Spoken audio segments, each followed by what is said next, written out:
Hello दोस्तों, नमस्कार। मैं अमरीश मोबाइल से आप सभी का अपने नाट्य कोचिंग क्लासेस में स्वागत करता हूँ। मैं आज आपको प्रश्नावली 10 का 10वां क्वेश्चन एक शानदार तरीकों से बताने वाला हूँ और 15 अगस्त की हार्दिक शुभकामनाएं भी देना चाहता हूँ।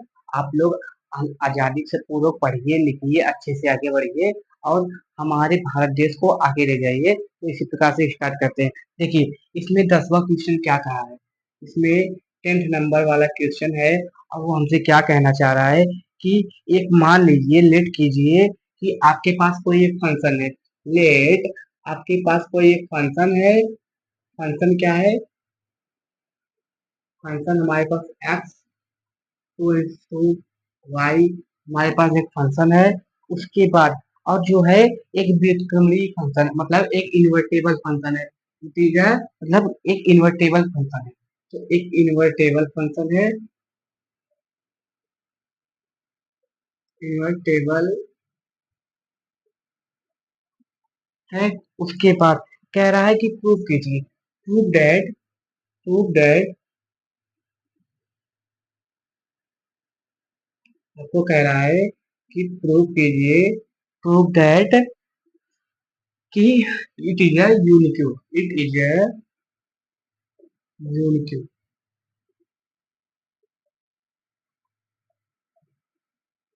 यूनिक्यू फंक्शन मतलब अद्वितीय, मतलब इसका एक ही प्रतिबिंब हो। मतलब जैसे इसका जो प्रतिलोम फंक्शन आए, इसका जो प्रतिलोम इन्वर्टेबल आए दोस्तों, तो इनका जो इन्वर्टेबल आए वह हमें केवल और केवल एक होना चाहिए, मतलब यूनिक होना चाहिए।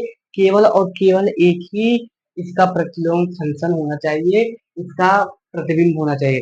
तो इसको हम सॉल्व करने के लिए क्या करते हैं, बहुत आसान तरीकों से सॉल्व करते हैं।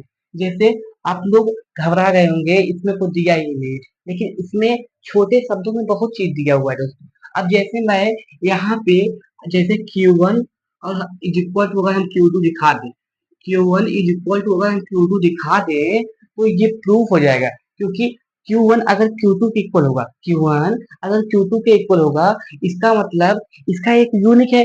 अगर Q1 मतलब 5 होगा तो ये भी 5 होगा, और इसका जो प्रतिलोम होगा, इन्वर्टेबल होगा, वो भी तो 5 होगा। 5 के अलावा तो कुछ होगा नहीं। तो इसीलिए हम क्या करेंगे, लेट कर लेंगे। लेट करेंगे, बहुत ही सिंपल क्वेश्चन है दोस्तों। लेट करेंगे क्या, एफ ऑफ जी। ठीक, यहाँ पे G1 लेंगे, क्योंकि हमें G1 एंड G2 तो दिखाना है। तो G1 और G2 दिखाना है। फिर यहाँ पे एफ ऑफ G2। ठीक है, इतना किए। तो इसको हम किस प्रकार से लिखते हैं? अब देखो, F of G of Y, G1 Y, यहाँ पे G1 वाई। अब फिर यहाँ पे इक्वल टू एफ ऑफ, घटाओ, जी ऑफ वाई, G2 वाई। ठीक, फिर अब यहाँ पे मैंने वाई क्यों लिया, एक्स क्यों नहीं लिया? क्योंकि दोस्तों यह एक्स जो है वो वाई के थ्रू बिलोंग कर रहा है। एक्स जो है वाई के प्रति बिलोंग कर रहा है, इसलिए मैंने यहाँ पे वाई लिया। अब दोस्तों, अगर F of G of Y, फिर ये दोनों इक्वल है, तो क्या करेंगे? तो अगर ये दोनों इक्वल हैं तो हम इसको लिख सकते हैं G1 Y and G2 Y. ये हुआ। देखिए, अब मैंने इसको इतना लिखा, अगर G1 Y of G2 Y है तो हम इसको G1 is equal to G2 नहीं लिख सकते? ये रही। अगर ये इसके इक्वल है तो क्या ये और ये इक्वल नहीं होंगे? एक बात समझे, एक बात समझने का प्रयास करें। देखिए, अगर मान लो एक एग्जांपल मैं शॉर्ट तरीके से दे दूं। जैसे G1 और G2 जब है, तो क्या ये अगर इतना है तो क्या ये इसके इक्वल नहीं हो सकते? तो मैं आपको एग्जांपल क्या देने वाला हूँ।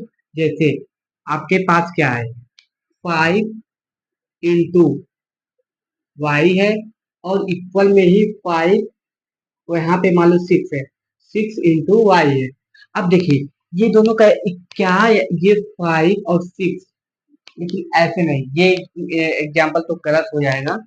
अब यहाँ पे ये मत करो, यहाँ पे हम कह रहे हैं क्या, 6 जी इंटू वाई ले लो, और यहाँ पे G2 इंटू वाई। तो देखिए ये वाई वाई सेम है तो वाई वाई कट जाएंगे, ऑफ है।